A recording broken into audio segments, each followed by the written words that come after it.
Hello guys, I just want to explain a little something to you. We do have our comprehend for English and math, but the lessons were very difficult. So what we decided to do is give you the supplemental issue lessons that are really easy and let you get a 100 in it or a 95 in it, and then just give you an incomplete on the comprehend lessons. And when you put the two grades together, you'd be at an 80 or a 90. That seemed to be better than just giving you all the comprehend lessons and maybe them being kind of too hard to achieve. But we do need to have at least some of the old type of lessons, the comprehend lessons that we were doing in the classroom. So for English, we're only going to do one lesson. It's going to be lesson 9.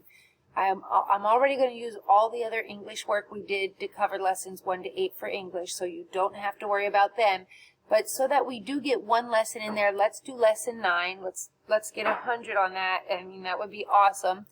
And let's go ahead and get started on lesson 9 right away. I think it's going to be pretty easy. And first I'm going to give you the questions. I'm going to talk about what it's about, and then I'm going to give you the questions and the answers, and then I'm going to actually show you the answer, the questions and the answers on a sheet. So it should be pretty easy. Okay, so what it's about, Unit 10 for you guys was about a play. You had to read the whole play and answer questions about all the acts of the play. So instead of doing that, I'm just going to tell you what the play was about. It's about this girl named Helen Keller, and everybody said she was a wild, crazy girl. She couldn't hear and she couldn't talk, so she would go crazy, hit people, scream, yell, whatever. And people didn't understand her, and a lot of people in the world were mean to her. So anyway, what we are going to do is kind of take a look at this play about her. So here we go. First, we're going to look at what a theme is.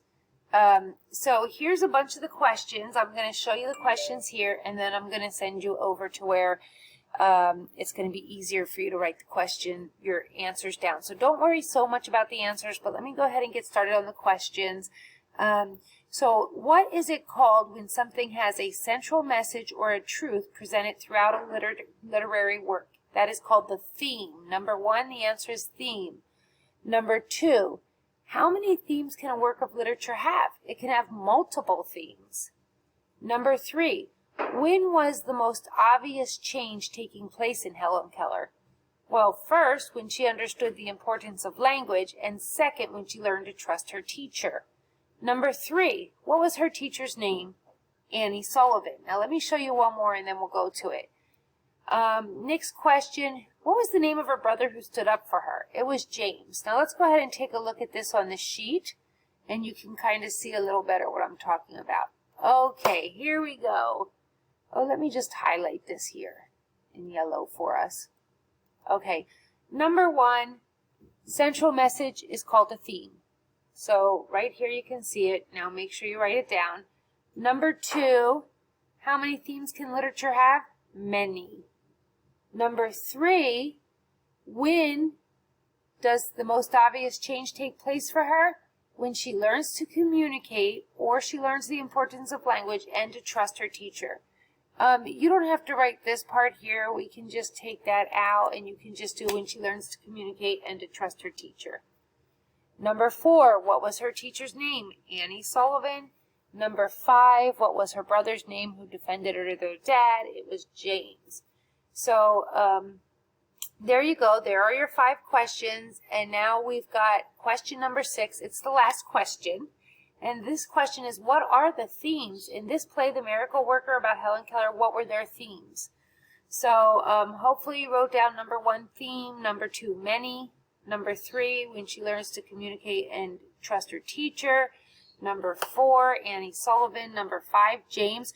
Do not write the questions down. Only write the answers, the stuff in yellow. Okay, here we go.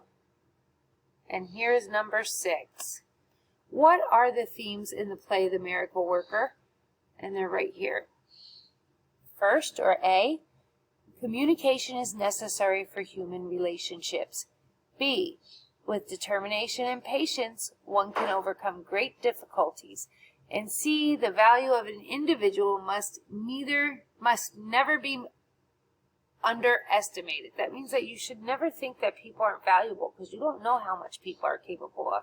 Maybe that even happened to you in life. adults just wrote you off, or other kids did, and they didn't know how valuable you were. That's what happened to Helen Keller. She got treated badly by everyone, so she treated them back badly. And when somebody cared about her, her teacher named Annie, then she started changing. And then people said, hey, look at how smart this girl is. Oh, this girl can do so much. Then Helen Keller became super famous, and all these years later, we're still hearing about her and learning about her, all because one person in life saw value in her and took time to help her communicate with the world. I hope you guys know that people do see value in you, and I hope you know what your values are. And if you're with people that don't see value in you, then I hope that you continue to try to let your light shine.